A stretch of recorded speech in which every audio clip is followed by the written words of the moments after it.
હાલ પંચકોશી ઉત્તરવાહિની નર્મદા પરિક્રમામાં અત્યાર સુધી 1.25 લાખ પરિક્રમાવાસીઓ પરિક્રમા કરી ચૂક્યા છે। 1 મહિનો ચાલનારી આ પરિક્રમા માટે તંત્ર ઉપરાંત સેવાભાવી સંસ્થાઓ આગળ આવી છે। 30 દિવસ સુધી પરિક્રમાઓ માટે 24 કલાક ચા નાસ્તા ભોજનની વિનામૂલ્યે સેવા આપવામાં આવી રહી છે। અહીં સેવાભાવી સંસ્થાઓ દ્વારા સેવા યજ્ઞનો અનોખો દીપ ઝગમગી રહ્યો છે, જેમાં છેલ્લા 4 વર્ષથી પરિક્રમાવાસીઓ માટે જય ભોલે ગ્રુપની અનોખી સેવાને લોકો બિરદાવી રહ્યા છે। ધોમધકતા તાપમાં ખડે પગે 24 કલાક 30 દિવસ સુધીની વિનામૂલ્યે ચા નાસ્તા ભોજનની સુવિધાઓ આપતા જય ભોલે ગ્રુપના આયોજક કલમભાઈ વસાવા અને તેમના સેવાભાવી કાર્યકરોનો અદ્ભુત સેવાભાવ જોવા મળ્યો છે। કલમભાઈ વસાવાના જણાવ્યા અનુસાર 10 દિવસમાં 7000 કિલો અનાજ, 1200 લીટર દૂધ અને 1400 કિલો શાકભાજી વપરાયા છે અને અત્યાર સુધીમાં 2 લાખથી વધુ પરિક્રમાવાસીઓએ આ ચા નાસ્તા ભોજનની સુવિધાનો લાભ લીધો છે।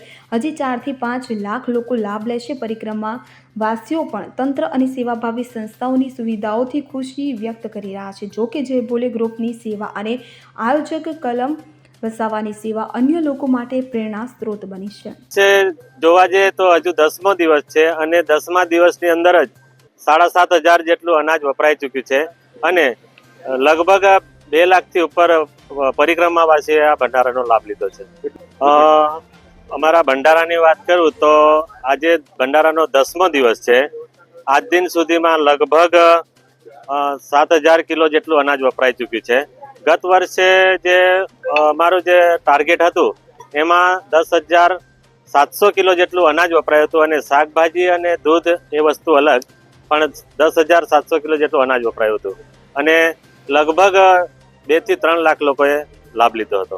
આજ દિન સુધીમાં 1200 લીટર દૂધ વપરાયું છે અને લગભગ 1400 કિલો જેટલું શાકભાજી વપરાયું છે। અમારું જય ભોલે ગ્રુપના બે મિત્ર મંડળ છે, એ મિત્ર મંડળના જુદા જુદા સહયોગથી અને આપના જેવા તમામ દાતાઓના સહયોગથી આ અમારો ભંડારો ચાલી રહ્યો છે। કલમભાઈ વસાવા, જય ભોલે ગ્રુપ પ્રમુખ થી આવેલા છે અને અમે આ 3જી વખત આવ્યા છે અને અમને ઘણો જ સારો અનુભવ થયેલો છે।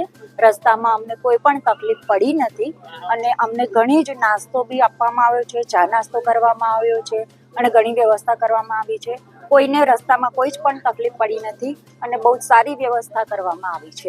હા, અમે 21 કિલોમીટર ચાલીને આવ્યા છે। ચાલીને આવ્યા, થાક તો લાગ્યો જ છે, પણ હવે માં નર્મદાના દર્શને આવ્યા છે એટલે થાક ઘણો ઉતરી ગયો છે।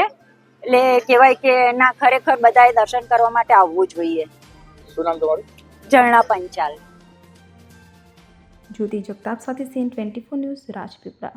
હવે જુઓ દેશ દુનિયાની તમામ ખબરો તમારી આંગળીના ટેરવે। ઉઠાવો મોબાઈલ અને Google Play Store પરથી ડાઉનલોડ કરો અમારી CN24 ન્યૂઝ મોબાઈલ એપ।